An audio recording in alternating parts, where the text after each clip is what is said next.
comment vas-tu réussir à ce que cet homme devienne red dingue? Faire en sorte qu'il tombe fou amoureux de toi. Tel va être le sujet de ce nouvel audio. Et écoute bien jusqu'au bout, parce que c'est le dernier point qui va te donner l'information essentielle. Il y a une suite logique et pédagogique à mes propos. Bonjour à toi, si tu ne me connais pas encore, je suis Bénédicte Anne, ta love coach depuis la fin des années 80. J'accompagne les hommes, les femmes, les couples qui ont galéré en amour ou qui galèrent en ce moment, soit à attirer directement la bonne personne, soit à rester ensemble ou à se quitter dans les meilleures conditions, sans violence. Si tu ne l'as pas déjà fait, je t'invite à t'abonner à ma chaîne et à télécharger ta mini-formation offerte. Attire ton âme sœur et garde-la près de toi. Les liens sont dans la description.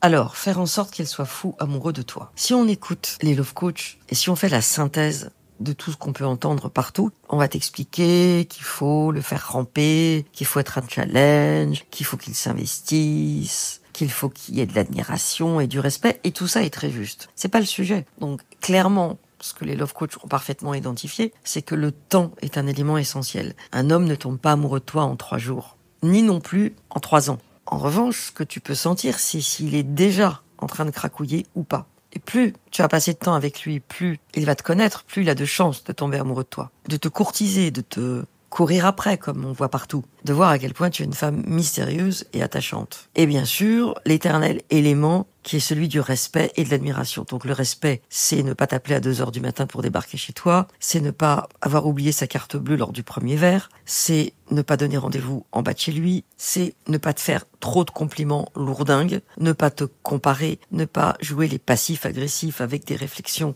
qui distillent subtilement le chaud et le froid pour te faire douter, c'est ne pas te critiquer, etc. Le respect, c'est en gros ne pas tenter des comportements pour voir comment tu vas réagir. Et pour autant, et c'est ça qui est intéressant, quand je vois le nombre de femmes que j'ai pu accompagner et qui étaient titillées par les hommes, même les hommes les plus motivés, les mieux élevés, sont capables de tester une femme en ayant des comportements discutables. Par exemple, il y a quelque chose de prévu et il va te planter au dernier moment. Pour les meilleures raisons du monde, c'est du boulot, nanana, il te redonne une date, etc. Mais finalement, la réunion qui devait se terminer à 20h se termine à 22h. Et toi, si comme une andouille tu l'attends, eh bien tu ne te respectes pas. Donc le respect, de ton côté à toi, ça consiste à ne pas accepter tous les comportements discutables de l'autre. Parce que tu comprends, tu es tellement amoureux, tu le trouves tellement cute, tu le trouves tellement sympa, tellement cool. Ben non.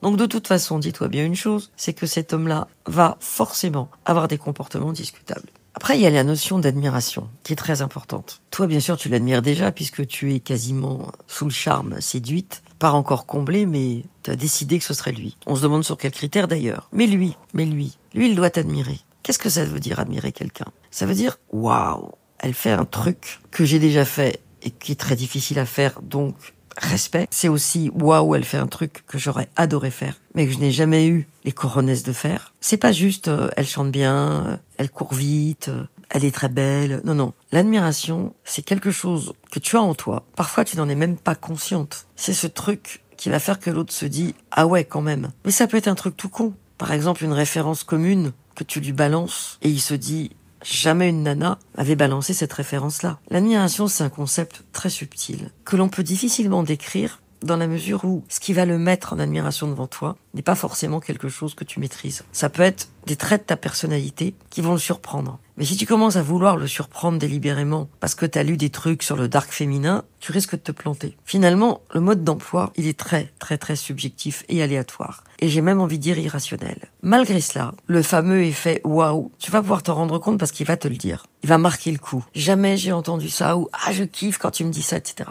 Donc, tu peux avoir accès à sa capacité à être en admiration devant toi. Ensuite, si on va un petit peu plus loin, à force d'entendre mes coachés, si l'homme n'est pas intéressé par toi, t'auras beau faire toutes les danses de cette voile du monde, appliquer tous les conseils du dark féminin, être un challenge pour lui, le faire ramper, lui dire des trucs incroyables parce que t'auras appris à avoir de la conversation, ça ne fonctionnera pas. Et ça nous amène en fait au concept qui n'est pas souvent évoqué par mes consoeurs et confrères, c'est la notion d'alchimie. Pour qu'un homme puisse craquer, et même cracouiller, parce qu'au début c'est très léger, il faut qu'il y ait une alchimie. Ça marche dans les deux sens pour le coup. Simplement si cette alchimie n'est pas là, il ne va jamais développer une posture dans laquelle il peut tomber amoureux. Il ne va jamais en faire plus que le minimum syndical, et il ne va pas t'admirer. Il va t'admirer parce que précisément, cette alchimie qui est là, qui est palpable, elle est ou elle n'est pas. Et c'est pour ça que les love coachs ne t'en parlent pas. Parce qu'en fait, c'est impalpable. Ce n'est pas mesurable. Ce n'est pas identifiable. Et même parfois, toi, t'as l'impression d'avoir passé une super soirée. Le mec, en sortant du date, te dit « C'était génial, je suis sous le charme, j'ai adoré. » Et il va disparaître. Pourquoi va-t-il disparaître ? Pour plein de raisons, qu'on a déjà évoquées dans d'autres vidéos. La première, c'est qu'il voulait juste token, qu'il a vu que tu ne serais pas facile à passer à la casserole, et il a pas envie de faire d'efforts. La seconde, c'est qu'il a passé un bon moment, mais bon, ok, ce soir j'ai dîné argentin, demain je dînerai chinois, après-demain ce sera italien, et ça me suffit. La troisième, qui à mon avis est tout aussi importante que les deux autres, c'est que il n'y a pas eu ce petit truc qui s'est dit en sortant « Ah ouais, cette nana-là ». Et ce petit truc, tu ne peux pas le créer. Et pourquoi tu ne peux pas le créer ? Parce que la définition de l'alchimie, c'est bien ce mélange de vos deux énergies, de vos deux personnalités, de vos deux backgrounds, de vos deux enfances, de vos deux façons de relationner et de vos deux, probablement, manières de faire l'amour. Je vois bien quand mes coachés posent les bonnes questions avant de rentrer dans l'intime, les questions qui vont faire que cet homme-là va lever le voile sur sa sensualité, sa sexualité, et qu'elles vont pouvoir anticiper s'ils sont compatibles. Eh bien, généralement, contre toute attente, quand l'alchimie a été là, que le temps a passé, ils ont pris du temps pour se connaître, tous les deux. Comme par hasard, ils sont en phase sensuellement. Et s'il existe bien un domaine dans lequel il y a autant de façons de faire que d'individus, c'est bien celui de la sensualité versus la sexualité. Donc, pour qu'il soit red dingue de toi, en fait, tu n'as pas autant de latitude que ce que tu crois. Tu vas être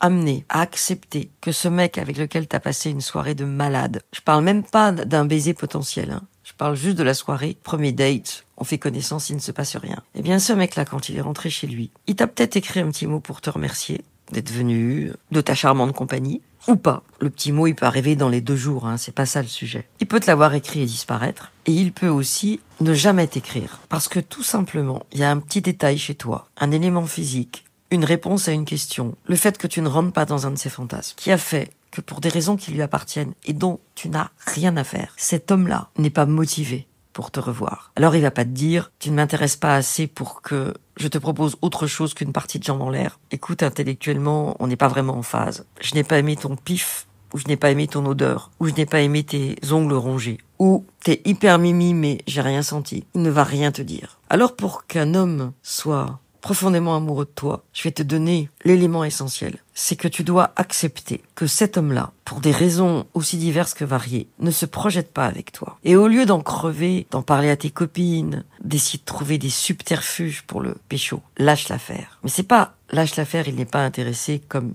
j'ai pu le dire dans une vidéo précédente. C'est pas t'es avec lui, mais c'est un intérêt paresseux. Non, c'est pas là que ça se passe. C'est qu'après le premier rendez-vous, ou le deuxième, il fait preuve d'une flemme à ton égard qui ne mérite pas que tu y consacres et ton temps et ton intérêt. Et là, l'expression qui me vient, c'est ce qu'on dit souvent quand on parle de quelqu'un de paresseux. On dit « il a une couleuvre dans la main ». Alors sache que si cet homme est paresseux à ton égard, c'est que derrière, il n'a rien à te proposer qui serait susceptible de t'intéresser. Et plus tu vas te perdre dans des regrets, des nostalgies, des frustrations, des colères, des stratégies, plus tu vas essayer de le croiser, parce que tu sais où il prend son café, plus tu vas lui proposer des trucs ou fréquenter les lieux dans lesquels tu sais que tu pourrais potentiellement le voir, même s'il dit « Ah, salut, qu'est-ce que tu fais là ?» C'est pas pour autant qu'il va mettre en pratique les fameux comportements de te voir, de te revoir, de passer du temps avec toi, de faire des choses pour toi, etc. Ce que tu dois donc entendre, c'est que pour une fois, même si le mec t'a plu, même si t'as aimé sa bouche, son sourire,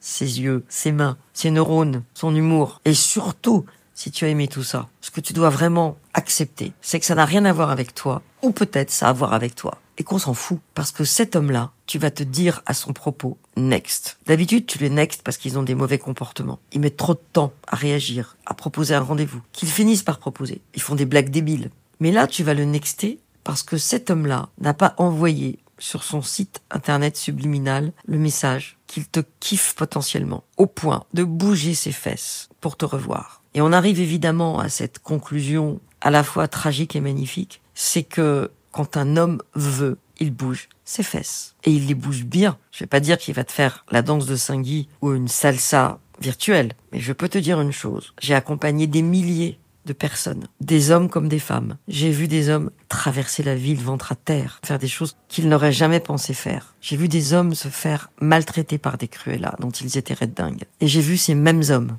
traitaient comme des chiennes, des femmes qui les regardaient avec des yeux de merlan frit. Alors, la conclusion n'est pas « je dois te traiter comme un chien pour que tu ne me traites pas comme une chienne ». La conclusion, elle est que les raisons pour lesquelles ces hommes, ces femmes étaient accros à quelqu'un qui les traitait mal étaient névrotiques. Et c'est là où j'arrive à cet antidote, c'est-à-dire que quand tu es attaché à quelqu'un que tu connais à peine et quand tu es obsédé par lui, ça n'a rien d'irrationnel. C'est totalement névrotique. Donc, en synthèse, quand tu te mets en posture de dépendance affective avec quelqu'un qui te crache dessus, c'est névrotique en ce qui te concerne. Parce que tu n'as pas su le nexter. Dès le début, si tu avais su le nexter, t'aurais quelques regrets, mais tu ne serais pas tombé en obsession. Et c'est pas le fait de tomber en obsession qui va le rendre amoureux, évidemment. Alors, quand il ne bouge pas ses fesses, quand il ne te fait pas la danse de Saint-Guy, à son rythme, je te dis pas qu'il doit tout de suite être à fond et te faire des déclats au bout de 2 jours, on est bien d'accord. Mais quand tu es en train d'admettre qu'il n'y a pas de suite, qu'il ne propose rien, alors même que tu le vois connecté, si tu l'as rencontré sur un site, dis-toi bien qu'il cherche celle que 3 petits points, qui sera peut-être le contraire de toi, mais qui aura ce truc névrotique qui va faire qu'il va être